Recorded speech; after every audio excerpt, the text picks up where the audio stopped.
ছড়িয়ে ফেলা হতে পারে ভারতীয় টিমের অ্যাসিস্ট্যান্ট কোচ অভিষেক নায়ারকে। অন্যদিকে রোহিত শর্মা এতদিন পর প্রকাশ করলেন যে কেন তিনি বর্ডার গাভাস্কার ট্রফির পঞ্চম টেস্ট থেকে নিজেকে সরিয়ে নিয়েছিলেন, অর্থাৎ কেন তিনি বর্ডার গাভাস্কার ট্রফির পঞ্চম টেস্ট খেলেননি। তো এই সব কিছু নিয়ে রয়েছে বেশ কিছু আপডেট। সো ভিডিওটি অবশ্যই তোমরা শেষ পর্যন্ত দেখবে, বেশ কিছু ইনফরমেশান জানতে চলেছো। আর এরকমই cricket related news, update, analysis video সবার আগে পাওয়ার জন্য চ্যানেলটিকে সাবস্ক্রাইব করে নিও। সো চলো দেরি না করে ভিডিওটি শুরু করা যাক। তো ভিডিও শুরুতে প্রথমেই কথা বলবো বিসিসিআইয়ের রিভিউ মিটিং নিয়ে। তো এই আইপিএল চলাকালীন 2-4 দিন আগেই বিসিসিআইয়ের পুরো অফিসিয়ালদের মধ্যে রিভিউ মিটিং হয়েছে, যেখানে বেশ কিছু ব্যাপার নিয়ে আলোচনা হয়েছে এবং বেশ কিছু ডিসিশনও নেওয়া হয়েছে। স্পেশালি কোচিং স্টাফেদের মধ্যে বড় পরিবর্তন হতে চলেছে, পুরো কোচিং স্টাফ পরিবর্তন হতে চলেছে, যার মধ্যে সবথেকে বড় নাম অভিষেক নায়ার। তো ভারতীয় মেন্স টিমের অ্যাসিস্ট্যান্ট কোচ অভিষেক নায়ার, তাকে ভারতীয় টিম থেকে সরিয়ে ফেলা হতে চলেছে।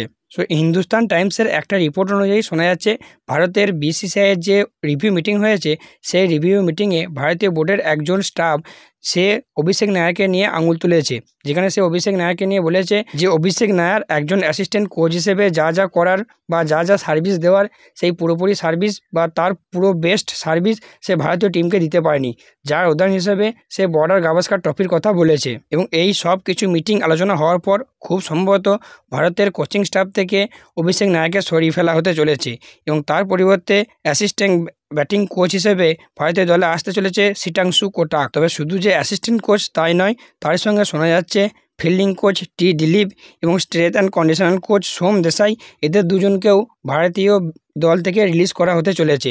যার কারণ হিসেবে অন্য কিছু বলা হয়নি, সেখানে শুধুমাত্র বলা হয়েছে যে তারা কন্টিনিউ 3 বছর ধরে ভারতীয় টিমে সার্ভিস করে চলেছে, তাই এবার সেই কোচিং স্টাফে পরিবর্তন হতে চলেছে। যার স্পেশাল কোনো কারণে, শুধুমাত্র এতদিন ধরে দীর্ঘদিন ধরে তারা সার্ভিস করে আসছে, সেই জন্য তাদেরকে এবার রেস্ট দেওয়া হবে। এবং রিপোর্ট অনুযায়ী এটাও শোনা যাচ্ছে সোম দেশাইয়ের পরিবর্তে অ্যাড্রিয়ান লি রক্সকে ভারতের পরবর্তী ফিজিক্যাল ট্রেনার হিসেবে নিয়োগ করা হতে চলেছে, যে কিনা আগে কেকেআর টিম অর্থাৎ কলকাতা নাইট রাইডার্স টিমের ফিজিক্যাল ট্রেনার ছিল। এছাড়াও ভারতীয় টিমের যে সেন্ট্রাল কন্ট্রাক্ট অর্থাৎ বিসিসিআইয়ের সেন্ট্রাল কন্ট্রাক্ট 2025-26, সেটা খুব সম্ভবত এই সপ্তাহের শেষ দিকে রিলিজ করা হতে চলেছে। তো এক কথায় বলতে গেলে ভারতীয় টিমে বর্তমানে যে হেড কোচ আছে, হেড কোচকে বাদ দিয়ে বাকি যে সমস্ত কোচিং স্টাফ রয়েছে, সেই কোচিং স্টাফে অলমোস্ট সবাই পরিবর্তন হতে চলেছে। তো এই ব্যাপারটা নিয়ে তোমাদের কি মতামত, তোমরা কেমনভাবে নিচ্ছ, ভালোভাবে নিচ্ছ না খারাপভাবে নিচ্ছ, তোমাদের কি বক্তব্য অবশ্যই কিন্তু কমেন্ট বক্সে কমেন্ট করে জানিও। তো যাই হোক, এবার কথা বলবো আজকে আমাদের পরবর্তী আপডেট নিয়ে, সেটি হলো রোহিত শর্মাকে নিয়ে। তো রোহিত শর্মাকে নিয়েও বেশ কিছু আপডেট রয়েছে। প্রথমত, মুম্বাই ক্রিকেট অ্যাসোসিয়েশন কনফার্ম করেছে যে মুম্বাই ওয়াংখেড়ে স্টেডিয়ামে বা ওয়াংখেড়ে মাঠে রোহিত শর্মার নামে একটা স্ট্যান্ড হবে। যদিও এই ব্যাপারটা নিয়ে আমি আগেই ভিডিওতে বলেছিলাম, বাট নাও এটা অফিসিয়াল মুম্বাই ক্রিকেট অ্যাসোসিয়েশনের পেজের তরফ থেকে পোস্ট করে জানানো হয়েছে যে রোহিত শর্মার নামে মুম্বাই ওয়াংখেড়েতে একটা স্ট্যান্ড হবে। তবে শুধু এটাই শেষ নয়, মুম্বাই ক্রিকেট অ্যাসোসিয়েশন এটাও বলেছে মুম্বাই যে টি-20 লিগ রয়েছে, সেই মুম্বাই টি-20 লিগের ফেস হিসেবে রোহিত শর্মাকেই বেছে নেওয়া হয়েছে।